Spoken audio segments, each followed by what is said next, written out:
ചങ്ങരംകുളത്ത് പാലത്തിന് താഴെ ഗ്രൈനേഡ് കണ്ടെത്തി. കുറ്റിപ്പുറം തൃശൂർ സംസ്ഥാന പാതയിൽ ചങ്ങരംകുളം പന്താവൂർ പാലത്തിന് താഴെയാണ് ഗ്രൈനേഡ് കണ്ടെത്തിയത്. തിങ്കളാഴ്ച വൈകിട്ട് 3:30യോടെയാണ് സംഭവം. പന്താവൂർ പാലത്തിന് താഴെ മത്സ്യം പിടിക്കാനെത്തിയ രാജേഷ് എന്നയാളുടെ വലയിൽ കുടുങ്ങുകയായിരുന്നു. സംശയം തോന്നിയതിനെ തുടർന്ന് നാട്ടുകാർ ചങ്ങരംകുളം പോലീസിനെ വിവരം അറിയിക്കുകയായിരുന്നു. SI റോബർട്ടിന്റെ നേതൃത്വത്തിൽ ചങ്ങരംകുളം പോലീസ് എത്തി പരിശോധന നടത്തി. ബോംബ് സ്ക്വാഡ് അടക്കമുള്ള ഉദ്യോഗസ്ഥരെ വിവരമറിയിച്ചിട്ടുണ്ട്.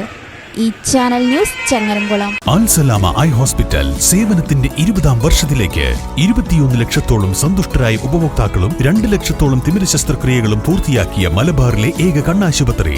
ലോകോത്തര നിലവാരമുള്ള ചികിത്സാ സംവിധാനങ്ങൾ, തിമിര ശസ്ത്രക്രിയ, ഗ്ലൂക്കോമ, റെറ്റിന വിഭാഗം, കോർണിയ, ലേസർ ചികിത്സാ വിഭാഗം, contact lens clinic, optical, pharmacy, lab തുടങ്ങി നൂതന സാങ്കേതിക വിദ്യ ഒരുക്കിയുള്ള എല്ലാ നേത്രരോഗ ചികിത്സാ സൗകര്യങ്ങളും വിദഗ്ധരായ ഡോക്ടർമാരുടെ മേൽനോട്ടത്തിൽ. Al Salama eye hospital, hospital road, Perinthalmanna.